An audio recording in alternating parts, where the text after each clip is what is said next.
What's up, everyone, and welcome back to the Raleigh Oaks series. First off, I want to start by saying I know it's been a very hot minute since the last episode, and that's totally my fault. I do apologize. Life gets in the way sometimes, but we're back at it, and you can expect some other educational type videos alongside a OOTP 27 wishlist video that'll be coming out. I'm looking forward to getting those uploaded. But we're going to hop back into this series. You remember last time, I think we finished around 25 and 28, 25, 27, somewhere around there. We're now in July 26th, and we're 44 and 57. Of course, that high streak, we were enjoying it, but I can't lie, I didn't expect it to last. We're not looking anything like any type of wildcard team whatsoever, so we probably are going to be sellers at the deadline, if we can find buyers, that is. And maybe we can boost up our prospects even more. We did just recently pass the MLB draft for this season. I was going to show a lot of that on camera, but where it's been such a long delay for you guys, I didn't want to bore you guys too much with the draft aspect. I'll include all future drafts, of course, but with this one, I'm still going to show you all the draft picks we just recently made. And that's what we're going to actually start this episode off with. This here is our 2028 draft class. It was headlined by first baseman Neil Toner. Came out of the draft, I think, as a, I want to say like a left fielder or something. I can't remember. It might have even been second base. Regardless, I saw him more as a first baseman. It's somewhere we've lacked in our short tenure as a franchise. But we got him pick 3 in the draft. Could potentially be a very solid power bat. He'll become a very serviceable first baseman. So looking forward to that. Starting him off in Double A, and you'll see in 40 plate appearances there, he's doing well for himself. Yeah, we hope to one day have a nice power bat in Toner. You'll remember his name even from the last draft. He was in that class and then I guess just didn't sign with the team. So he ended up being in this class and he was worthy of our first round pick in my opinion. I really like him. Next up was Ryan Walton. He was our second round pick, a shortstop. Probably definitely more of a second baseman or even third baseman for me. He doesn't have any minor league reps yet, but he is at the Florida Complex League. He's an 18-year-old with 61 potential, solid personality. Really happy about him. That avoid Ks and gap power, it could be absolutely insane combo. I mean, that gap power, he has potential to lead the league in extra base hits every year if he makes it there. There's a world where he still becomes good at shortstop. We would just have to, of course, in the dev lab, force him into infield range, infield ratings over and over, try and improve that. But right now, second baseman slash third baseman is what I have my eye on for him. Up next, Peter Hudson, third round pick. He's someone I drafted with the intent of just putting him in the improved catching defense over and over. He has the potential to have a pretty good bat as a catcher with all the on-base tools that you could need. Lacks in the power and gap department, but very on-base type guy. And he doesn't have horrible platoon issues as of now. The lefty side of the plate could get better, or versus left-handed pitching could eventually show out to be better versus the right-handed side. But yeah, regardless, he looks solid. Up next was Greg McKeon, fourth round pick, 54 potential, high work ethic pitcher, nice slider already. You do hope the changeup makes it, but him being 22 and it's only at 25, it probably won't. Phenomenal stamina. He'll probably really only have 3 pitches that are worth anything, that being the splitter, cutter, and the slider, of course. He started 3 games so far in 12 innings, hasn't been great. We do have him in the Southern League in Double A because his overall there was close. We probably should do, and possibly bump him down to High A, which I think I'm going to go ahead and do that, just due to the slow start in Double A. We'll bump him down, but he looks solid nonetheless. Hopefully his control makes it. But again, another guy, thankfully the dev lab exists. We can try and tune up what we can along the way. Ian Vester came in at next potential-wise, but he was an 11th round pick. Just a solid reliever arm, potentially. Was trying to stock up on some pitching this draft, especially in the pen, because the more we can promote from within, the better. Less money we have to spend there. Next, Joel James, 5th round pick. Really bad control issues, probably will plague him most of the time, but very strong power pitcher, and the movement could be phenomenal. But again, thankfully, Dev Lab exists. We can improve control. He has 2 really good pitches already. I mean, 60 plus and 70 plus fastball there is very, very nice. So hopefully walks won't plague him too bad, and maybe we can improve it one day. Zach Moon up next, the 6th round pick. Very raw outfielder. Definitely not a center fielder. When we're looking at the corners right now, probably left field as far as what the current pitcher shows. Um, extremely raw, 18 years old. I mean, 49 potential, very low ratings across the board as of now. Next up, Jeff Dolan. He has 30 stamina, but he has the potential to have at least 3 pitches. Stamina is something I thought about working on with him and turning him to a starter. But worst case, I mean, a 3 pitch reliever would be phenomenal if he were to make it. Up next, Pedro Lopez, another catcher. I really liked his defense for the 8th round and his potential to have a little bit of pop with some solid avoided Ks if he can make it. It does look like he won't have too bad of platoon issues. Definitely will favor lefty pitching, but yeah, solid on paper. Dave Blonde was next. Or no, we looked at Dave Blonde, forgive me. Orlando Guardado. Did I just hit that first try? I might have, or I could have butchered it first try. Anyway, 18-year-old reliever again, very raw. Morgan Meyer. He's out for 2 to 3 weeks after just one start, so that's very unfortunate. He only pitched 1.2 innings. Another guy who has really bad control, but everything else was so nice. I was like, you know what, might as well.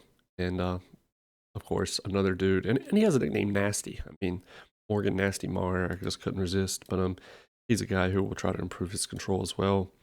Tim Palace. Very raw corner outfielder. Bobby Holbert, another one of those types. Rough personality.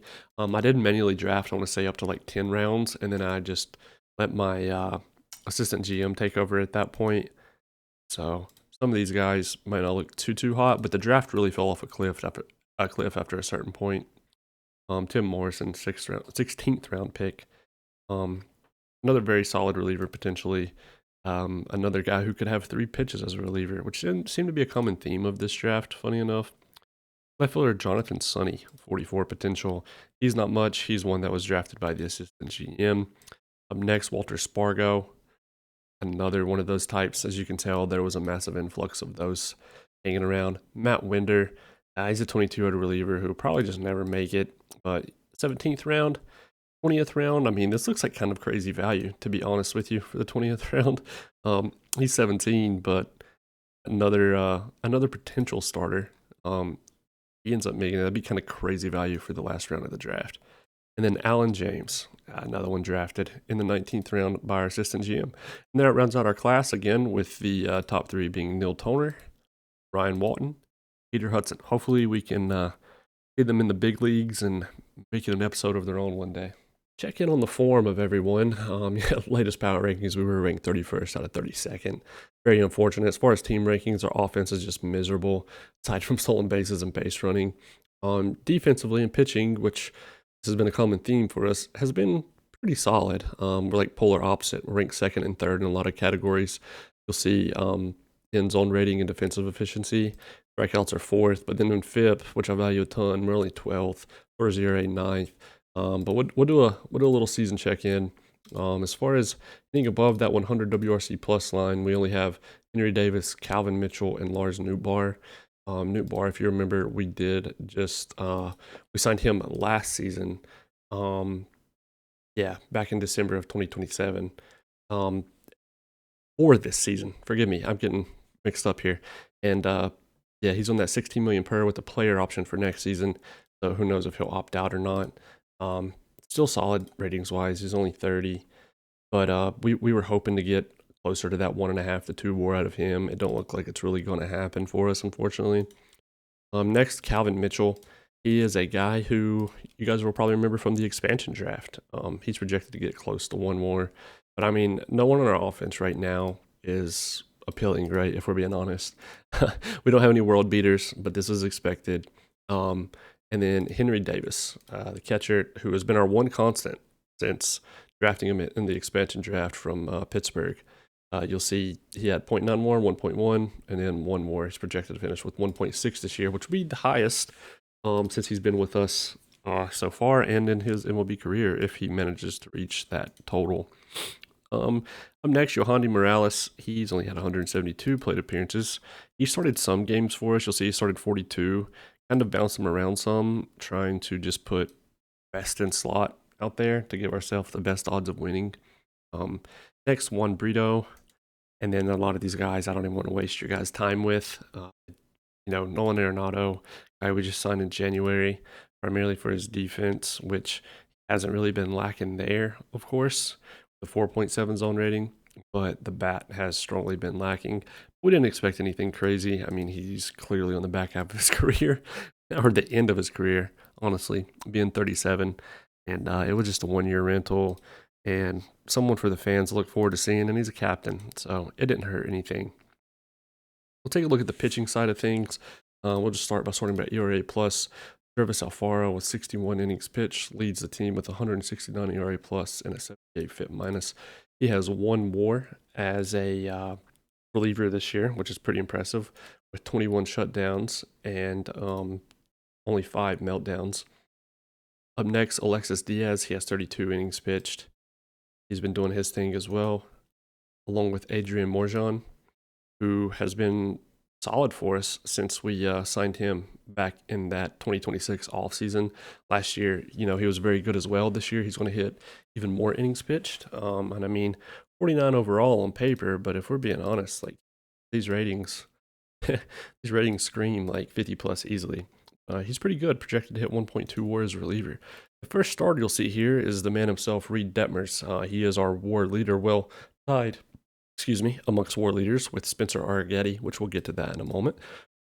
His stamina is down to 45, which is unfortunate. It dropped a while back, but still looks good ratings wise. I thought about trying to sell high on him because I mean he's about to be a free agent. He's put up 2.5 WAR. We're not winning anything. We're still in that keep building up the farm mode, unfortunately. We'll see. We'll see what the market's like for him. But he's leading the starters with 155 ERA plus and 80 FIP minus. Up next was Michael Regalado. He's been our closer this year. He has 43 innings pitched with a 144 and a 58 FIP minus. He has 1.8 WAR, potential to put up 2.7 as a closer, which is very, very good in my opinion. He was a free agent signing this past year as well. We have him for 1 more year.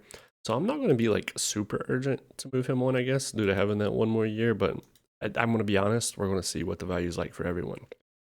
Next, Spencer Arrighetti. We actually claimed him on waivers from Houston, you'll see, just last month in June. And he was very good for Houston, and he's had a slow start with us. I mean, he has put up 1 WAR with us, but he had 1.4 with Houston. I was surprised to see him on waivers, and I did some digging of the Astros' current rotation and stuff, and I felt less bad about it. As you guys know, I want to try and play this playthrough realistic, and I'm not looking to beat the AI by any means. But yeah, you'll see he's had a walk issues. I mean, he has 45 control versus both sides of the plate. 2 walks right here the past 3 games, 4 there.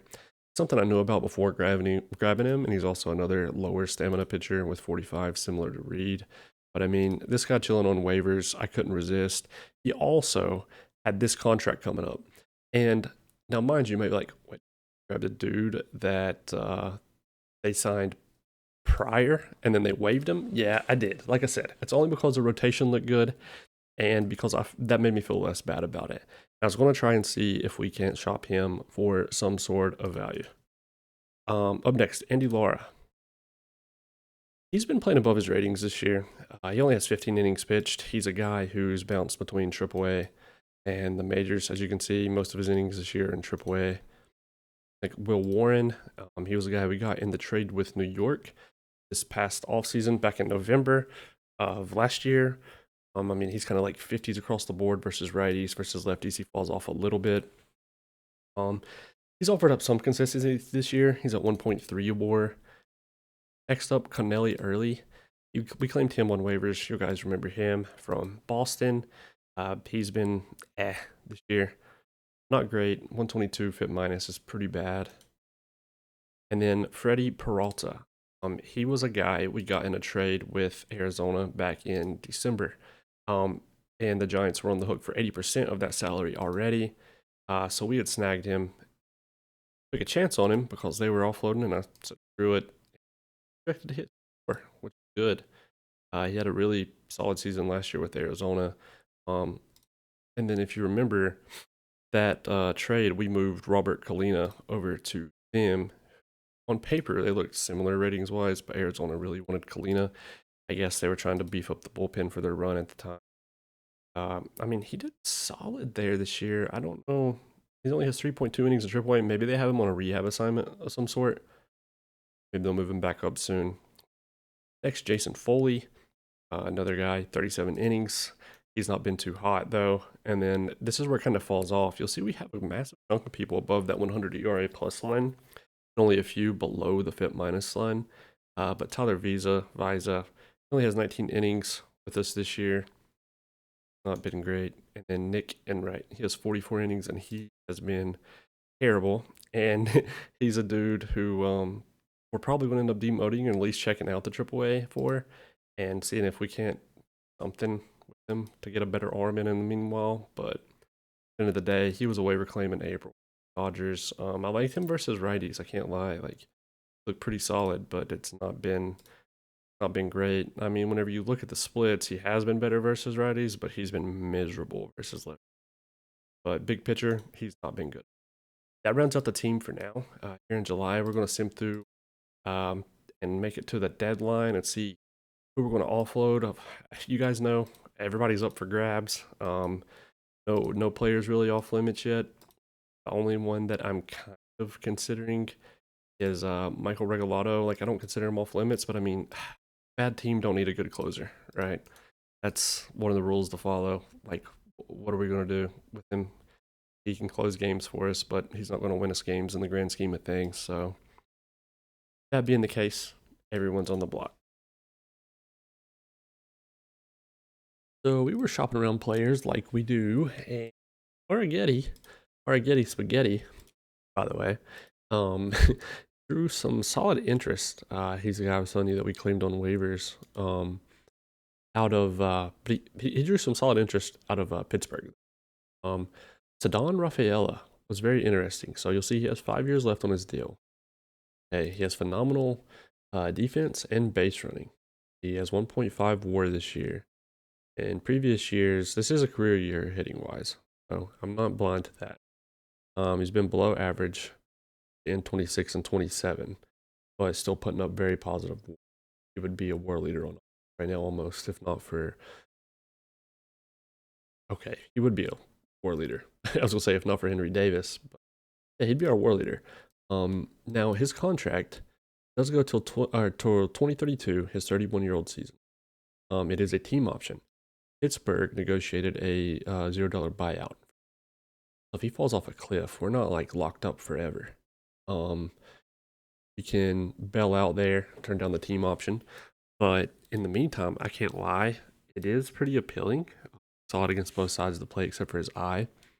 He can play center field or shortstop. I mean, obviously he can play second or third as well. He could play all across the infield and the outfield, which is pretty insane. I mean, he has a gold glove from the 2026 season at shortstop. And checking his fielding stats here in the majors, he has started 56 games as short, at 269 total chances. He has a positive zone rating of 3. They only started him 2 games at left and 7 at center, but barely below average at left field in 2 games. But I mean, I think it's realistic to say if he played there all year, he'd be positive. This is a phenomenal defender with an okay bat.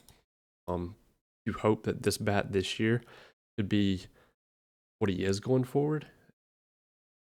Pittsburgh don't look like they're totally unleashing him on the base pass, so we can probably get some more stolen bases out of him. I think I want to do this trade because I think he helps long term with a solid offensive option. At least an okay bat at premium defensive spots at center or short. We're going to do that trade. We're going to trade Spencer Arrighetti for Ceddanne Rafaela. I'm going to hit that trade button. We will accept your offer. We're going to complete the trade. Yeah, welcome to the team, Ceddanne Rafaela. We're going to do the corresponding roster moves, make room for him on the offense, and bring up another. 1-2 slot Rafaela in at shortstop over Nunez, who only had a 60, or a 50, 60 WRC plus this year. Doing very good defensively with that 7.4, but Rafaela is going to hop in there and get the starting shortstop spot now. We are going to demote Hao Yu Lee. You may be like, well, why not just demote Nunez? Well, because he has some solid utility. So we're still going to value give him a chance to flash the glove some more on days whenever Rafaela and other players need a break. Also, you'll probably be like, what the heck? What is Trulio doing here? I agree. Don't worry. He's a backup catcher because Omar Alfonso picked up a bad injury.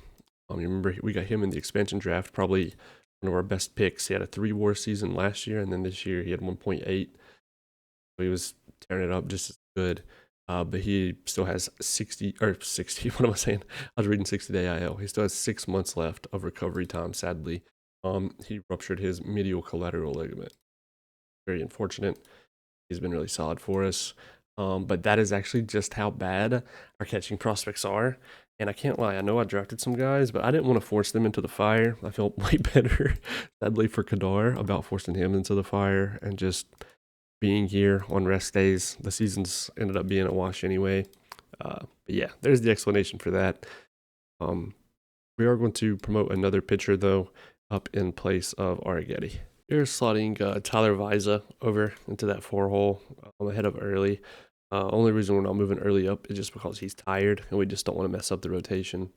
Warren was due to pitch next, and then it would have been Arrighetti, so we're going to put Viza in his spot just to keep the T rotation going.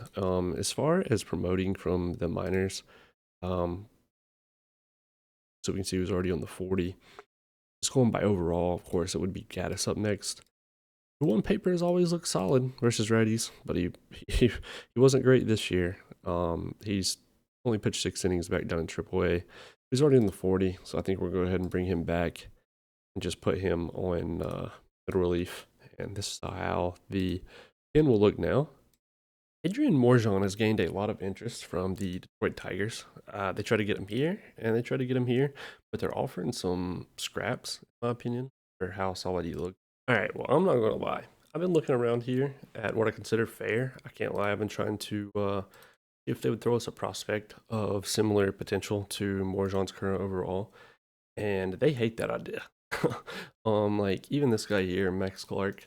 You'll see when I add him, they're not liking it. Whenever I go, and one guy I tried that I thought would be pretty fair was Angel Bolanos.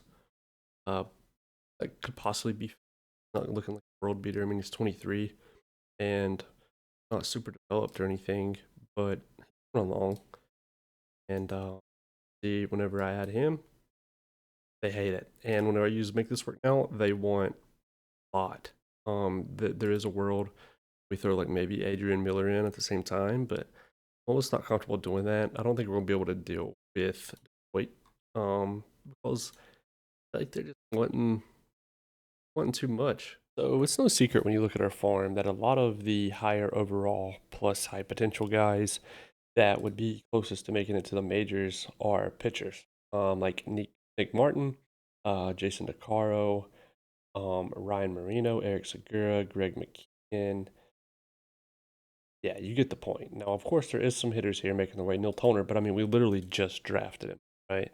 I mean, you can even throw Titsworth in that as well, as far as pitchers who are getting close. But like Ryan Walton, you'll see way off. Peter Hudson, he's getting there, but we also just drafted him, and his defense just isn't there yet. Alex Lira, we got him in a trade with Boston last year. He's like next closest aside from Toner and Hudson, but you get the point. So it's primarily pitchers. We had an interesting trade come across with the Athletics, who are in win now mode. By the way, the Athletics are actually doing their thing. They're 60 and 46, tied for first in the AL West. So shout out Athletics. But they wanted Detmers, and they want to give us Brooks Lee. So what I was getting at by naming all those pitchers who are closer is we don't have a lot of hitters that are getting close or young cost-controlled hitters. He's in ARB now. He is on a 2-week day-to-day injury. That's whatever, right? Not super worried about it. But they've been really wanting Reed, and they brought us forward Brooks Lee, and I was like instantly on board. He lacks the pop. I mean, he still managed to hit 12 homers this year so far. But as far as the rest of the bat, it's there, and he's a good defender. I feel like he gives us some solidity going forward at second or third, being that we just picked up Rafaela to play short. I think Brooksley, he'll have another year of ARB after this one, and then one more after that. By then, we'll be deciding what to do with them, whether that's an extension or whatever. But I think we're going to accept this trade and move on from Reed. Remember, we got him in a trade with the Angels way back whenever we traded away Handa, one of our first, I don't know if you call him a star player, but at the time he was for the franchise. Um, but has been so-so at the Angels. This year he's around average. Last year he was below 1.3 WAR. This year looks like he could beat his career high of 1.4.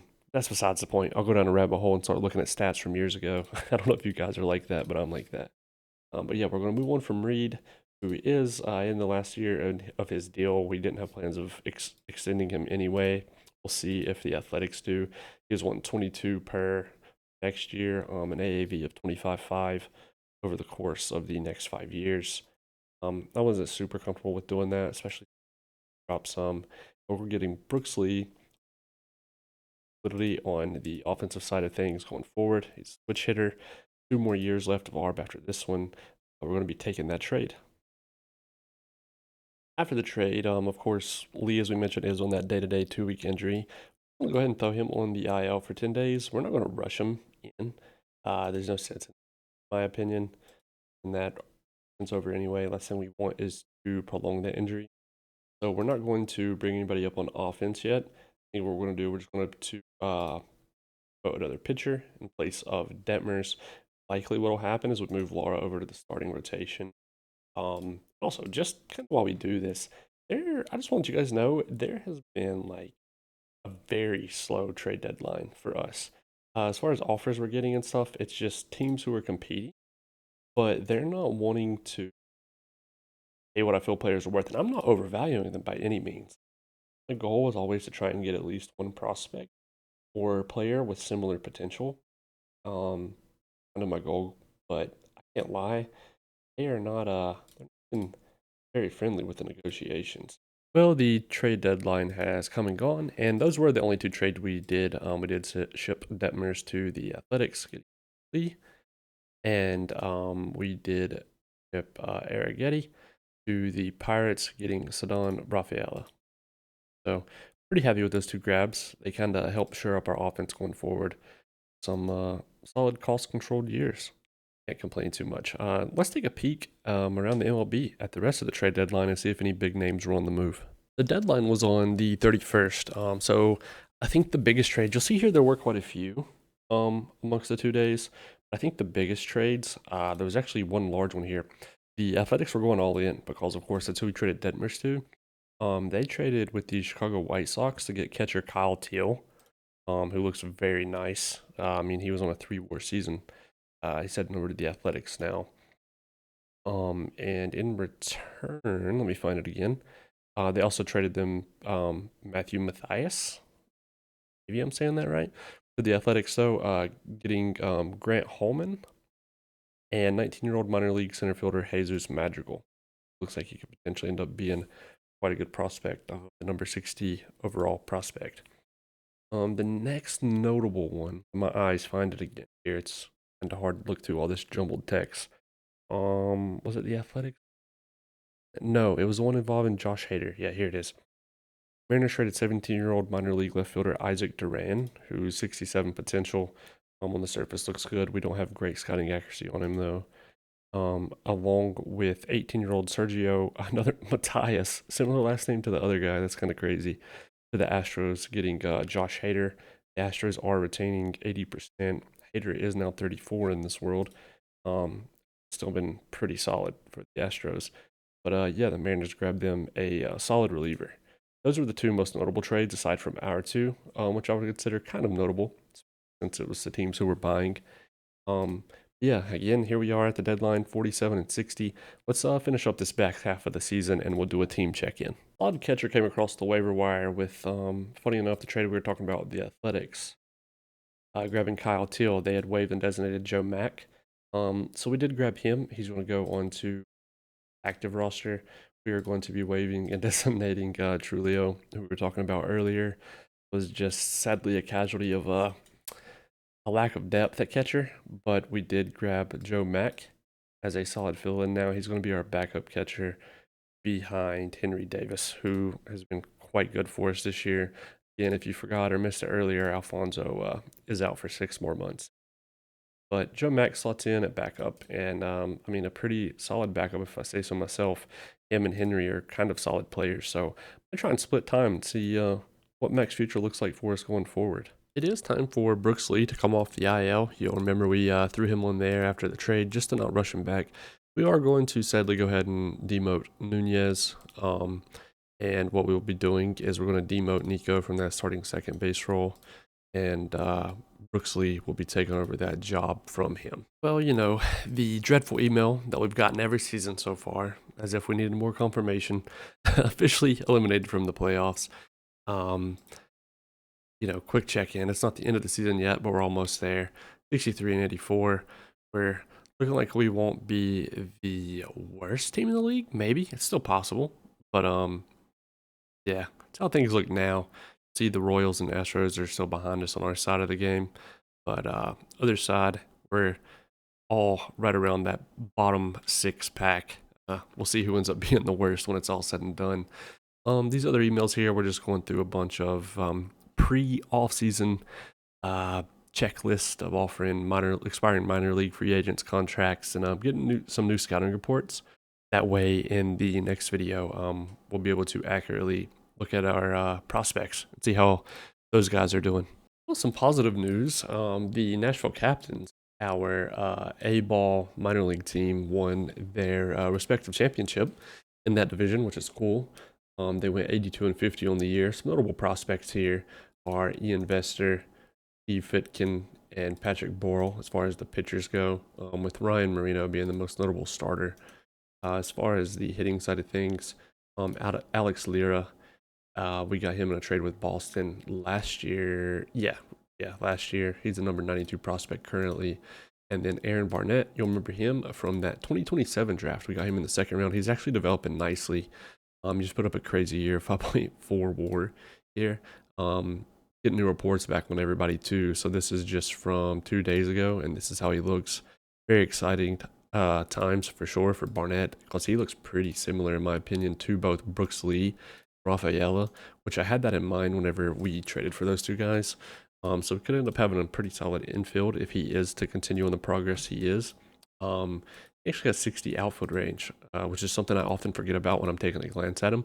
Meaning he could probably easily learn left or right field as well, and maybe play center sometime, but that's a problem for another time. But yeah, shout out to our Nashville Captains A-ball team for winning that championship and bringing some positivity to the organization.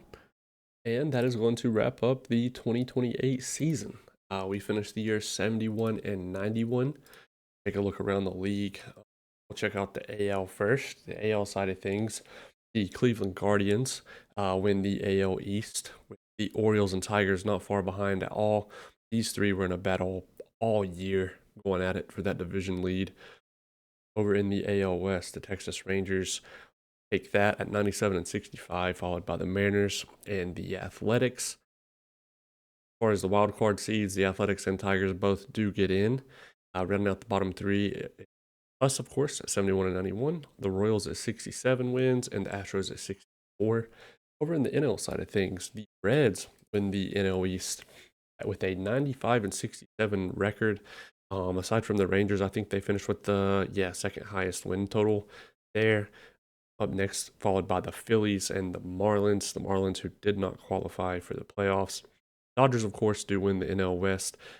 Very closely behind were the Cardinals with 93 wins. They end up qualifying anyway. Scrolling down here, looking at the wild card, we actually have the Diamondbacks and the Cubs. Here's how the playoff bracket shakes out. The Rangers and Guardians get the first round bye, as well as the Reds and Dodgers on the NL side of things. They get the first round bye. We will follow along the playoffs in the next episode. For this one, to round this one up, we're going to do a end of season review amongst our on roster here. As far as best hitters, Brooks Lee, a lot of this was done, of course, with the Athletics. After coming here, he slowed down a lot, sadly. Hopefully that's not a sign of things to come. I mean, he does have high adaptability, so you hope for him to be able to continue what he was doing. there. But hopefully it's just a fluke. How he did after he came here. Hopefully it's nothing to worry about long term. I still have confidence in him. Next best out of the starters anyway.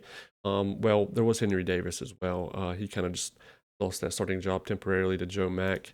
Um, yeah, that's why Davis isn't in a green font, is just because the way the starters shook out. But next up, Calvin Mitchell. He actually had a really good year. He had 499 plate appearances, didn't put up a one WAR, but he hit average. So I can't complain about that. Next, Rafaela. Um, he also slowed down. I couldn't remember. I hesitated there because I couldn't remember. He also slowed down after the trade over from Pittsburgh. Sadly, hopefully it's just new team jitters, and hopefully it gets figured out. Up next was Lars Nootbaar, followed by Joe Mack, who we grabbed off the waivers to be our backup. Actually did really good with us. I was like, we'll see. He's down here with 90 WRC plus, but after joining the squad, I mean, he did really good, like phenomenal. He put up 1.4 WAR in his time here, compared to zero point 0.3 in his time with the Athletics. We took a chance there. That's something we've had a lot of luck with, is catchers for whatever reason. Followed up by Krim, Brito, Arenado, Horner, and Young. Pitching side of things, we'll do fit minus this time. Danny Kerwin, he was a waiver wire grab. He only pitched 16 innings with us, but he did good. He was doing phenomenal for Boston. They had waived him because they had a solid pin.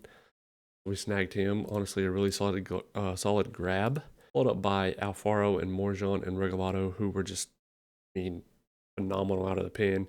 See, they were literally our two setup guys plus our closer. From there, we lacked some consistency aside from Kerwin, who came over after the waiver claim. Just taking a gander down through here at the ERAs, that is. The rotation after the trade of Detmers, of course, just kind of became a whatever works type of rotation, and the trade of Arrighetti. So kind of ignore how it looks. It was kind of a next man up mentality. But Tyler Viza, he was the first starter that appears when sorting by fit minus. I mean, this is the epitome of an average season. I don't know if I've ever saw perfectly 100 ERA plus and 100 fit minus ever for a starting pitcher. That's kind of crazy. Next up, Alexis Diaz with a 105 fit minus. I'm on the year at 87 ERA plus. And then you'll see it kind of just trickles down from there. Not a single other starter finished the year above average fit minus wise.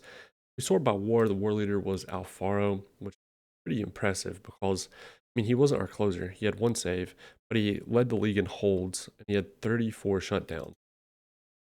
It's pretty crazy for a reliever. Tyler Viza finished with 1.7 WAR. One of that being with us. The rest was with the Athletics. Followed up by Morjan, Peralta, Warren, Early, and Regalado, and then some relievers that trickled down. We didn't really sort by WAR for our hitters, but this is how it shakes out. Kind of promising that the top three are all guys we added this season. So that's reassuring. Of course, as sad as it is, none of the players above 2+ are players that we already had on our roster, but hopefully this means we're doing things right in the trade department. And then of course over here we have Alfonso, who probably would have hit the 2+ easily had he not gotten hurt, sadly. But that is going to do it for this episode. I'm happy to be back. I hope you guys are glad I'm back. Appreciate all the support. Real quick, if you aren't yet, please hit the subscribe button. We're actually creeping up on the milestone of 500 subscribers, which is kind of crazy. Still a ways away, but I mean, even be at 300 and some is nuts to me. I appreciate the support so much. Next episode, we are going to go over the playoffs. We are going to go over our prospects and promote them to where they should be. And then we're going to have all the off-season festivities of the dev lab and free agency and figuring out what our plan is for next season. I really appreciate you guys a ton, and thank you so much for watching.